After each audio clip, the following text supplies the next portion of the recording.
आदरणीय श्रीमती द्रौपदी मुर्मू जी, उत्तर प्रदेश के यशस्वी मुख्यमंत्री श्रीमान योगी आदित्यनाथ जी, उत्तर प्रदेश के उप मुख्यमंत्री श्री ब्रजेश पाठक जी, केंद्रीय स्वास्थ्य राज्य मंत्री श्रीमती अनुप्रिया पटेल जी, यशोदा सिटी के चेयरमैन एवं एमडी डॉक्टर पीएन अरोड़ा और यशोदा सिटी की मैनेजिंग डायरेक्टर और सीईओ डॉक्टर उपासना अरोड़ा, अतिथिगण, देवियों और सज्जनों, यह हम सब के लिए गौरव और सम्मान का क्षण है कि आज यशोदा मेडिसिटी के उद्घाटन के अवसर पर माननीय राष्ट्रपति महोदया हम सबके बीच उपस्थित हैं।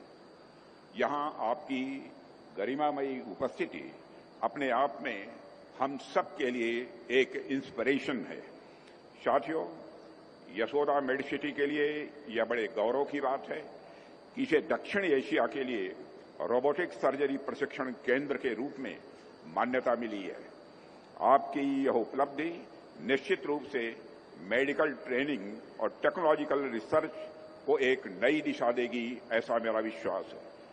मैं इस अवसर पर डॉक्टर पीएन अरोड़ा और श्रीमती उपासना अरोड़ा को और यशोदा मेडिसिटी से जुड़े हुए हर कर्मचारी को, हर चिकित्सक को अपनी हार्दिक बधाई देता हूं। साथियों, हम सब जब भी किसी बड़े और सफल इंसान की कहानी सुनाते हैं तो उसमें एक चीज सामान्य होती है। आप चाहे किसी की भी सफलता की कहानी पढ़ लीजिए, आपको यही देखने को मिलेगा कि हर बड़ी यात्रा की शुरुआत किसी न किसी व्यक्तिगत पीड़ा या अनुभव से होती है। डॉक्टर पीएन अरोड़ा की इंस्पिरेशन भी एक ऐसे ही व्यक्तिगत पीड़ा से निकली है। जब उन्होंने अपनी माता को कैंसर जैसी गंभीर बीमारी से संघर्ष करते हुए देखा, तब उन्होंने अनुभव किया कि मेडिकेशन जो है वह सिर्फ दवाइयों और मशीनों का केवल सिस्टम भर नहीं है, बल्कि यह सिंपैथी, कंपैशन और डेडिकेशन का मिक्सचर है। उनके इसी अनुभव ने यशोदा समूह को जन्म दिया। आज उनके इसी विजन का परिणाम है कि यशोदा मेडिसिटी अस्पताल के साथ साथ समाज की मार्जिनलाइज कम्युनिटीज के लिए भी ट्रस्ट का प्रतीक बनकर उभरी है। साथियों, मैं समझता हूं कोई भी व्यक्ति, संस्था या सरकार अल्टीमेटली समाज के प्रति ही उत्तरदायी होती है। मुझे यह देखकर खुशी हो रही है कि एक व्यक्ति के रूप में डॉक्टर पीएन अरोड़ा एवं उपासना अरोड़ा ने और एक संस्था के रूप में यशोदा समूह ने समाज के प्रति भी उसी उत्तरदायित्व का निर्वाह किया है।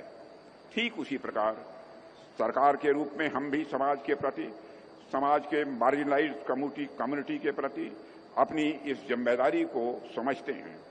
आप सब देख पा रहे होंगे कि हमारे प्रधानमंत्री के नेतृत्व में आज देश की स्वास्थ्य व्यवस्था ने एक नया रूप लिया है।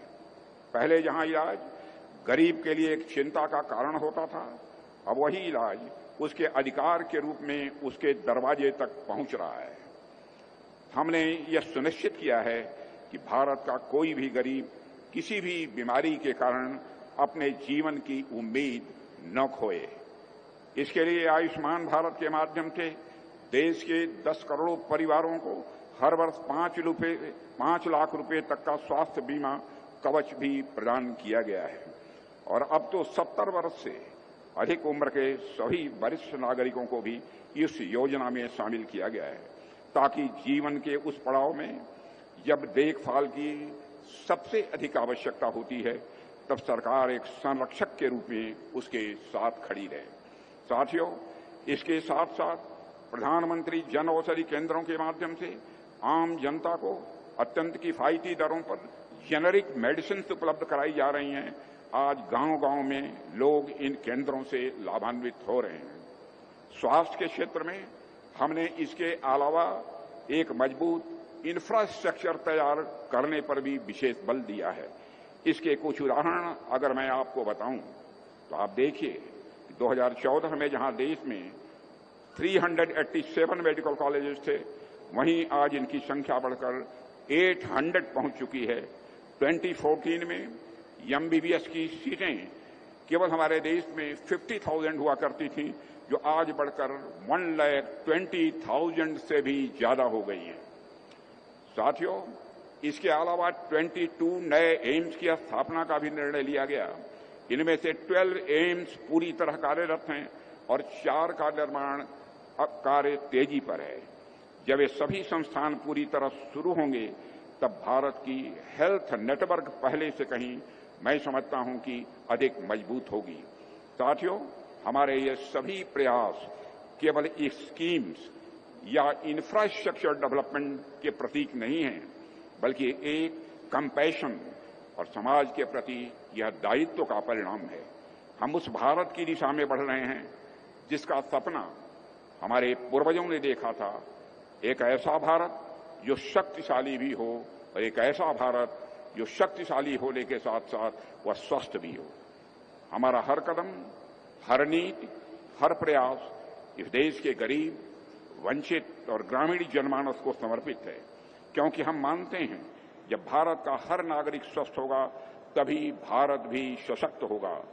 आज हम सब उस दिशा में काम कर रहे हैं कि हमें 2047 तक भारत को एक विकसित राष्ट्र की श्रेणी में लाकर खड़ा करना है। जाहिर सी बात है, कोई भी राष्ट्र अगर इतने बड़े लक्ष्य को लेकर चल रहा है तो उस लक्ष्य की पूर्ति के लिए हमारे नागरिकों का स्वास्थ्य ठीक होना यह बहुत ही आवश्यक है।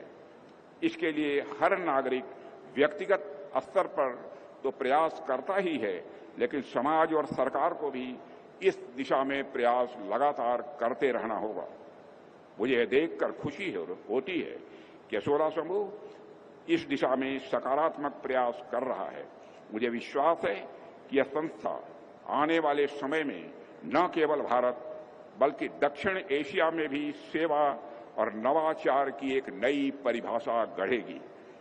मैं माननीय राष्ट्रपति महोदया का आभार व्यक्त करता हूं कि वो हम सबके बीच आई हैं और अपनी उपस्थिति से यहाँ के चिकित्सक, सभी कर्मचारी, इनमें ऊर्जा का संचार निश्चित रूप से होगा।